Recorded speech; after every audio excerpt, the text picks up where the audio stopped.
Hello and welcome back to Goldner Woodland Farm. I'm Keith. It is September 9th, 2025, and it's been a while since I've made a video, but we've had a lot going on, and the fall is going to be very busy, so thought it was a good time to get back at this. So I'm standing here in front of the shipping container. We put this shipping container here 5 years ago, November of 2020. I bought that property in 2019. The goal was to kind of start construction in 2020, and then, unfortunately, we had the pandemic. So we did get a few things done, and one was to set this container here up on a foundation. And from the beginning, the plan has been to turn this container into a guest house, and that is what we're going to do this fall. So this is actually like phase 3 of our construction project. Phase 1 was the barn, and so the barn is done. We were able to get the barn done in 2022. The house was done in 2023. And so the shipping container guest house is going to be a 2025 project, and we're excited about it. I will also give you an update on the orchard here and some of the plantings we've done.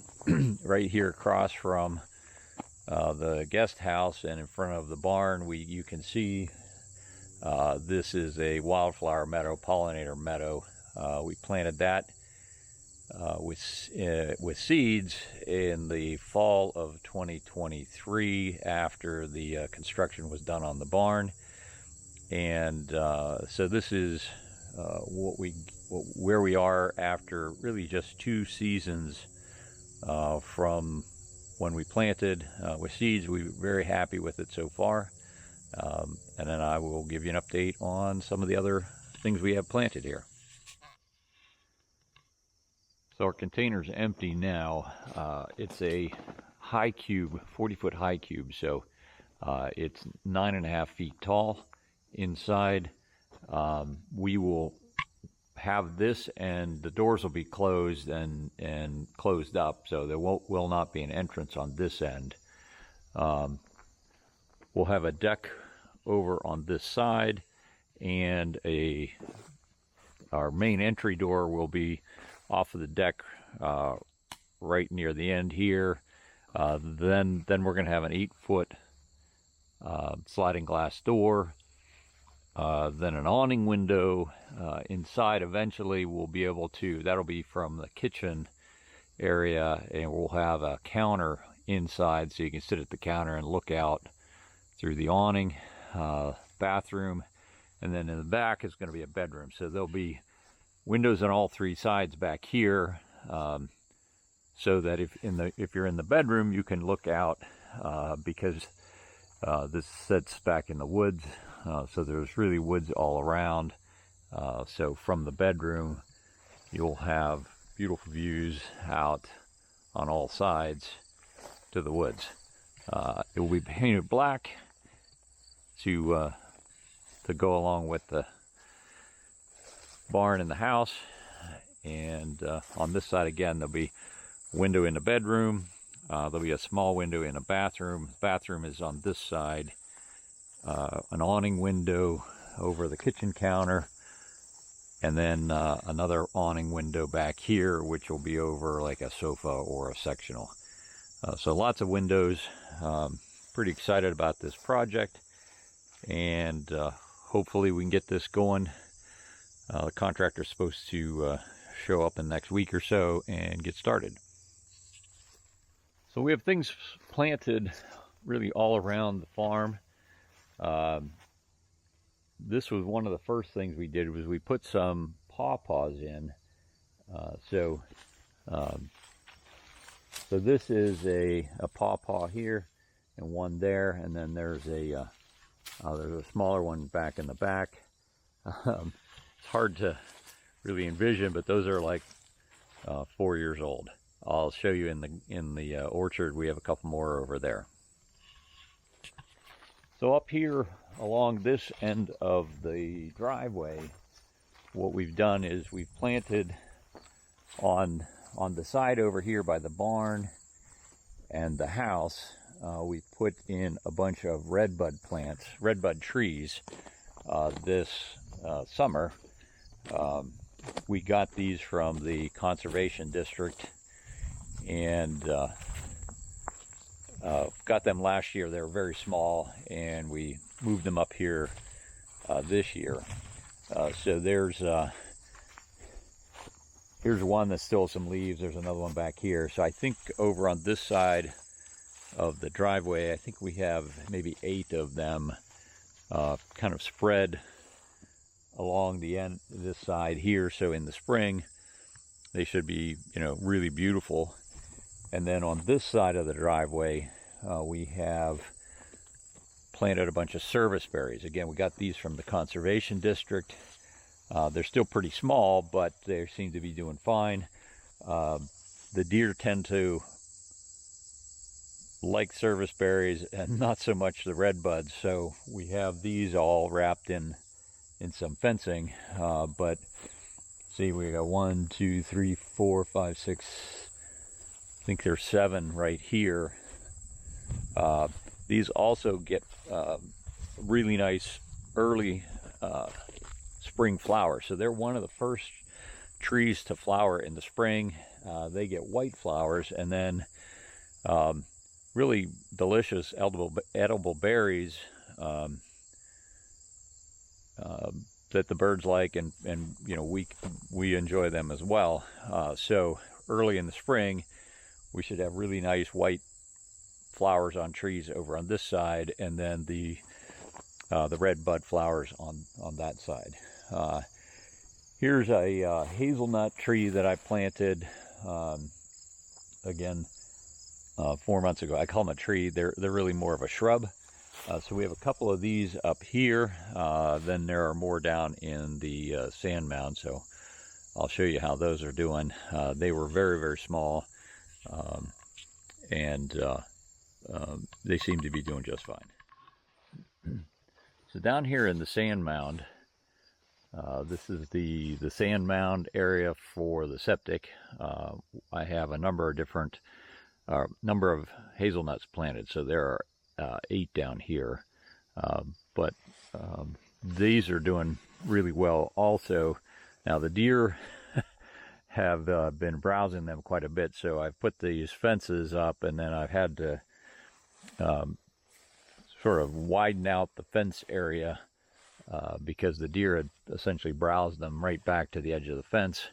But they're really doing quite well, and we started getting seeds or nuts. So we got, last year was the first year we got nuts off of this one, and what you see here is these are hazelnuts that aren't quite ready yet, but are a pretty nice crop of these.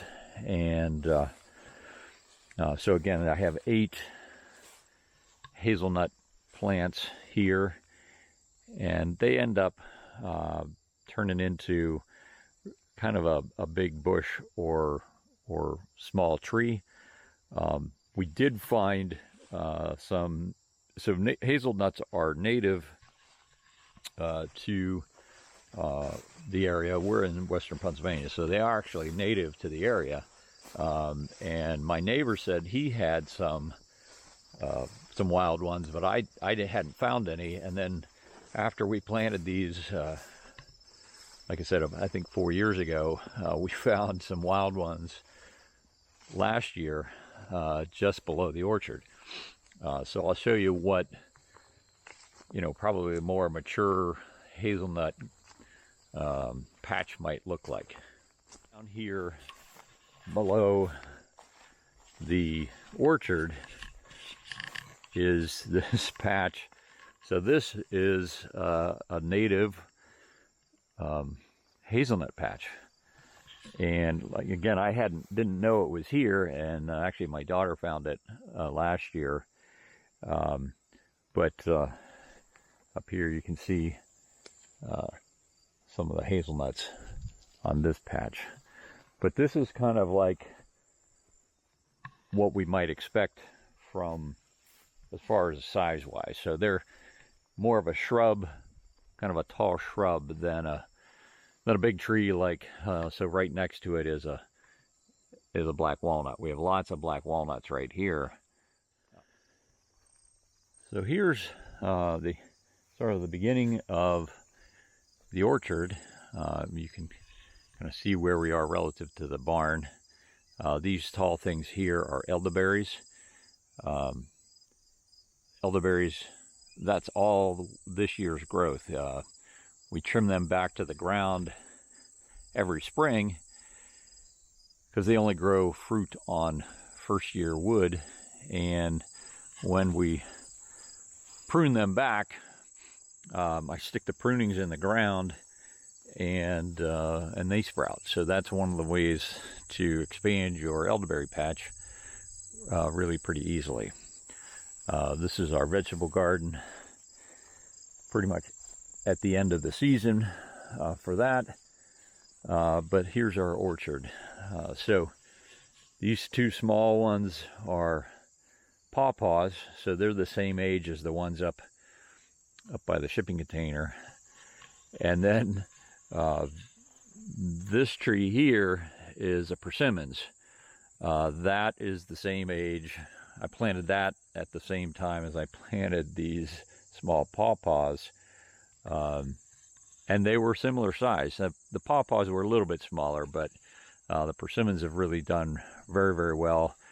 I'm trying to keep things trimmed down height-wise so that we can reach things to pick. This is a peach tree. That's another persimmons, another peach, another persimmons, another persimmons, another peach down there. This is a cherry tree.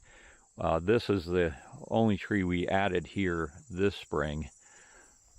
Then we have 2 plums and 2 apricots.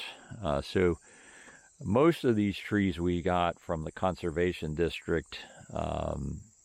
They sell very small, sort of bare root in groups of 25, and then they sell larger 2-year-old trees that are about, I think they're maybe $20 a piece or something like that. And so these fruit trees were the larger of those. The persimmons and the hazelnuts I bought, they were bare root that I bought 4 years ago from different places.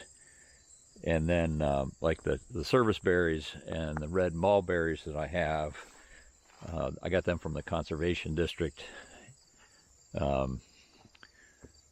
last year, and they were like $1 a piece. Again, small bare root. So we had planted them in the garden for a year and then have moved them out. So there are 2 red mulberries here, and then we have some of them in other parts of the property as well. So really very happy with progress in the orchard. So far we haven't gotten any fruit. Hopefully next year. But